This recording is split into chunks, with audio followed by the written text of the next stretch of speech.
Good morning, and in this beautiful March 25th, 2025, I'm at Cemitério São José, in Ponta Grossa, Paraná, Brazil. I'm going to record Dracula's book review. This is the book of which we speak. When I was very young, I read it for the first time. I had high hopes of reading it only in English, but of course I wasn't successful because my English was very basic back then. So this time around, of course, now I can read it entirely in English. I have this version by Barnes and Noble. I saw some other people with the same version. Mine didn't last. It looks like it was carried by Jonathan centuries, because look at the state this thing is in. This book keeps crumbling and it's staining everything. I got very annoyed at it, but I also used it as a metaphor as for like Dracula. So every time this touches anything, it gets blood stained. Pretty cool, right? So Bram Stoker was born in 1847 and he died in 1912. It seems to me that Ireland has made a great deal in producing great authors such as Bram Stoker, Joyce, Oscar Wilde, Samuel Beckett. They have pretty great names coming from that area. Well, Bram Stoker had some sort of disease when he was younger, and he had to go through the technique of bloodletting. The doctors took some of his blood out. It's proven today to not work in many cases, but there are chances that may reduce the risks in some people. So Dracula was not the first time you'd see a vampire, of course. It was the sort of already existent tale in the European imaginary back then, but it was one of the first times you saw him as something very seductive. You can see that with Carmilla as well, but yeah, it was more a sapphic thing, right? Something very curious about Dracula is that it's an epistolary novel. What is an epistolary novel? It's when it's made up out of the commentaries of people, their diaries, either the senatorian reports. I like the fact that they use different resources to build up the story, different technologies that were arriving, evolution of scientific knowledge. I like this. So, these comments of different people, so you have different perspectives, the way they already talk to each other, and how that shapes the way you see some of the situations, and how that helps build up the truth of what really happened, especially when there's a situation which is hard to believe in whatever you're seeing or hearing. Something else that I find very interesting is the changing of seasons. When you first start the book and you're going on with Jonathan on his journey to the Carpathians, he's in March, starting to get warmer, but still for him it's gonna get a bit darker because he's going to Count Dracula's castle. But throughout the novel you see summer come by, things are beautiful or nice, and then everything starts falling down until you reach November and winter and the end of the novel. So in the story of Dracula, we follow Jonathan Harker, a solicitor, a sort of lawyer that was used by Count Dracula to acquire a castle somewhere in Carfax. He's there to help him with any questions he might have about the transaction, but he ends up stuck with Dracula as his prisoner. From the beginning, he's very positive about the entire situation because it's a big transaction. It's this interesting trip. But eventually, when he talks to the people on the way, he figures that there is something really weird going on, and he starts to get a bit scared and skeptical because every time he mentions that he's going to Count Dracula's, these people are already trying to cure him of the evil eye, and he's someone that doesn't really believe in those things. But since everyone is so vehemently scared for him and his life, and he starts to see some weird stuff around him, he finally gets scared when he gets to the carriage in which Count Dracula's servant is taking him to the castle. It seems that he's stuck in a loop, he keeps going on over and over through the same places. Really looks like already a nightmare, a fever dream. But he's already at a point in which he's so frightened that he just doesn't want to ask anything anymore. He just wants it to end, and he doesn't know if it's going to end any soon, because it's already building up,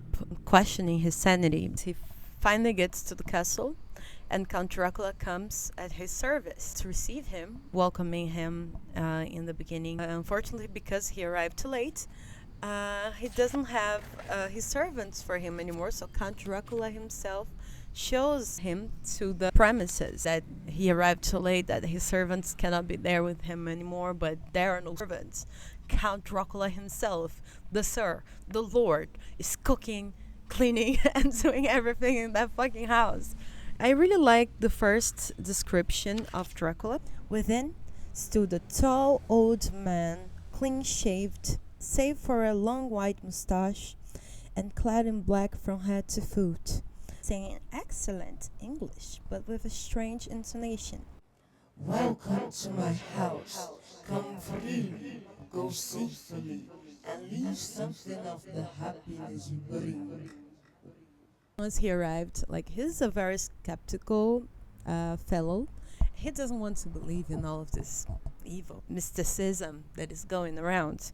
So as soon as he arrives, he feels like the place is warm, very weird, but still not as bad as it seemed. He even mentioned that the light and warmth of the Count's courteous welcome seemed to have dissipated all of my doubts and fears. Some more moments, he ends up getting closer to the man himself, and he makes further descriptions of this monstrosity. His face was very strong, aquiline, with high bridge of the thin nose and peculiarly arched nostrils, with lofty-domed forehead and hair growing scantily round the temples, but profusely elsewhere. His eyebrows were very massive, almost meeting over the nose, and with bushy hair that seemed to curl in its own profusion. The mouth, so far as I could see it under the heavy mustache, was fixed and rather cruel-looking, with peculiarly sharp teeth. His ears were pale and at the tops extremely pointed. The chin was broad and strong, and the cheeks firm, though thin. See, it's interesting because he's someone that does believe, he knows his beliefs, but he has to question everything he's ever seen in his life and believed when he gets there. And I feel like sometimes we get like that as well in our lives. And of course, we're not seeing an ancient man crawl the walls of his castle in the edge of a precipice, but still, in between all of this very weird stuff, not being reflected in mirrors, not being able to handle garlic or crucifixes, soon Jonathan realizes he's gonna be killed anyway, so he's trying to escape from the castle. What he resources to do, he starts exploring the castle the hours of the day that the Count won't be around there because of the sun. One day he gets to a hidden room full of caskets, in which he finds the Count ready to be shipped on his casket to London. And his description of the Count's eyes is something really interesting to me. It's like the eyes of death. And when he opens the casket, this is what he describes. There, in one of the great boxes, of which there were 50 in all, on a pile of newly dug earth, lay the Count. He was either dead or asleep, I could not say which, for the eyes were open and stony, but without the glassiness of death, and the cheeks had the warmth of life through all their pallor, and the lips were as red as ever. But there was no sign of movement, no pulse, no breath, no beating of the heart. I bent over him and tried to find any sign of life, but in vain. He could not have lain there long, for the earthy smell would have passed away in a few hours. By the side of the box was its cover pierced with holes here and there. I thought he might have the keys on him, but when I went to search, I saw the dead eyes, and in them, dead though they were, such a look of hate, though unconscious of me or my presence, that I fled from the place, and leaving the Count's room by the window, crawled again up the castle wall. That's when we leave Jonathan again, and we move to Lucy's arch. Who is Lucy? Lucy is a friend of Mina Harker, Jonathan's soon-to-be wife. She's got 3 marriage proposals in a day. One of them was Dr. Seward, who lived in an asylum and took care of crazy people. The other one was a cowboy from Texas called Quincy Morris. And the third one was the love of her life, the guy that she really liked, which is Arthur Homewood, soon to be Lord Godalming. She accepts Arthur's proposal, and then we keep with Dr. Seward while he's lamenting the fact that he's not going to ever have her, but he's happy for her. And at the same time he's lamenting these things on his phonograph diary, he's also talking about one of the crazy people he's treating, which is Renfield. And I gotta tell you, I think Renfield doesn't get as much attention as he deserves, because he's such an interesting lunatic.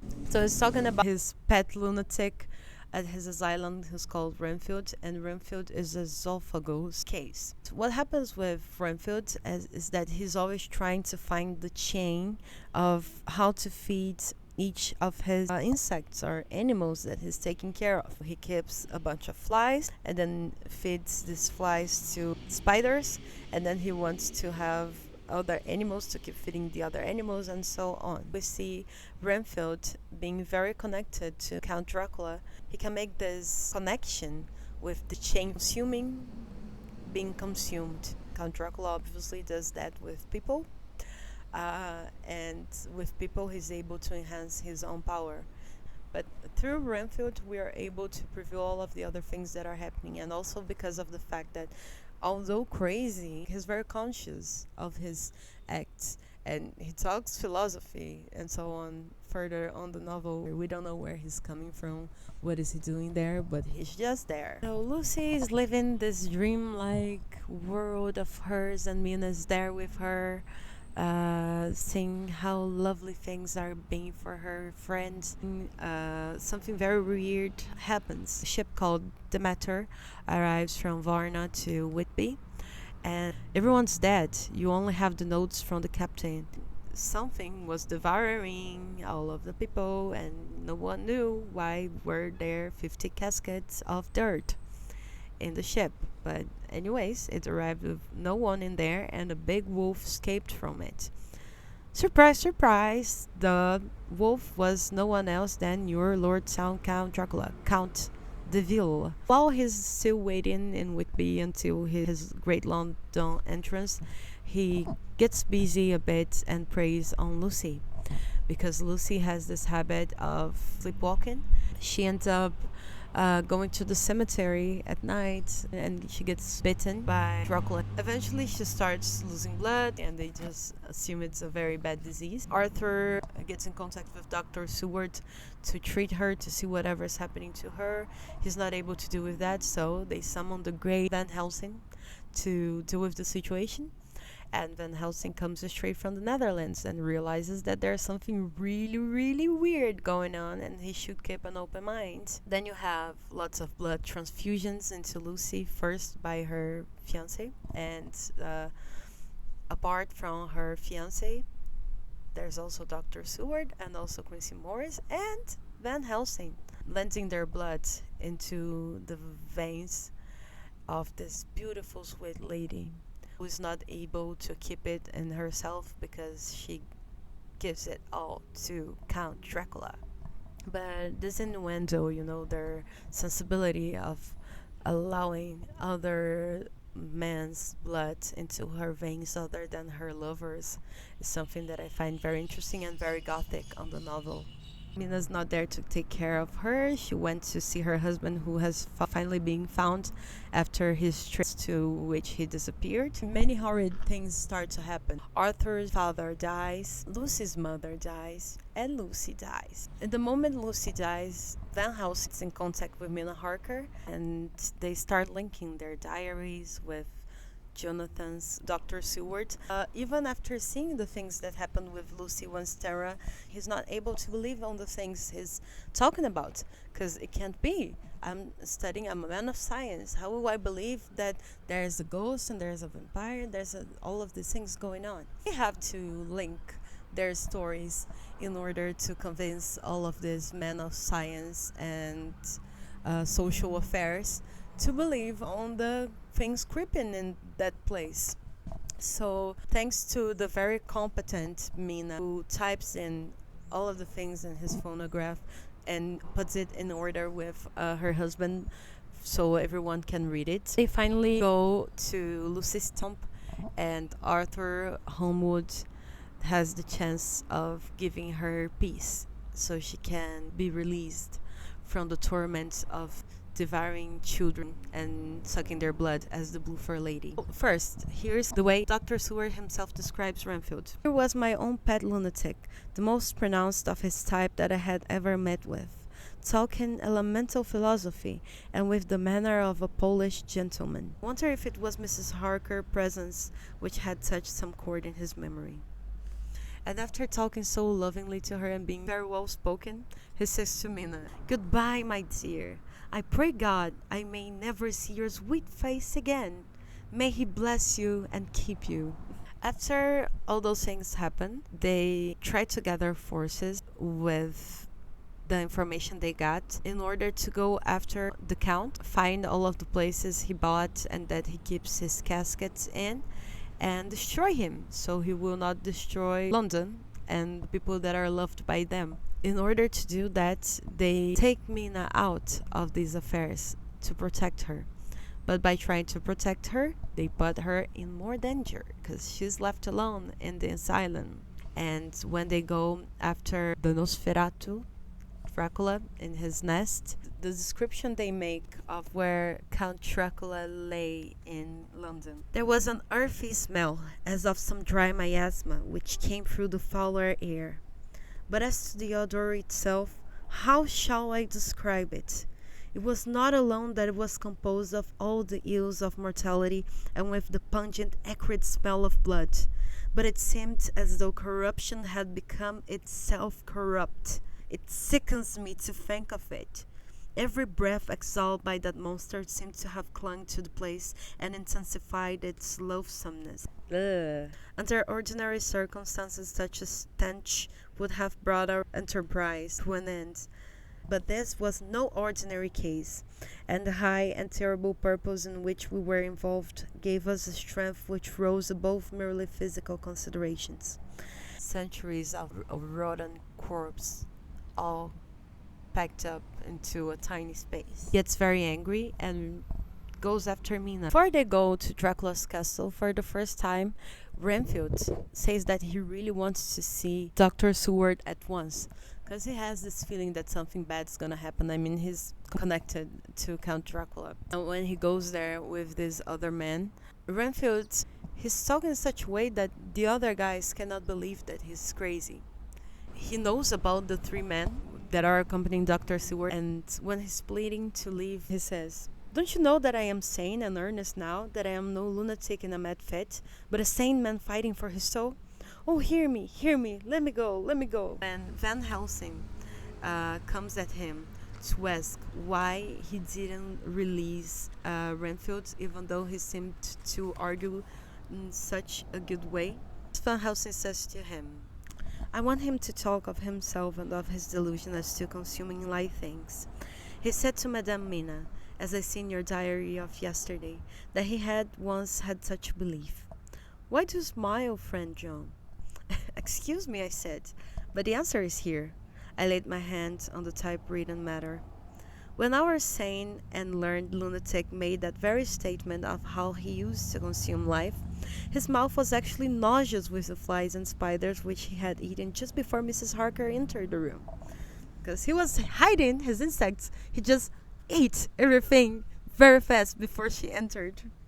That's how he prepared himself.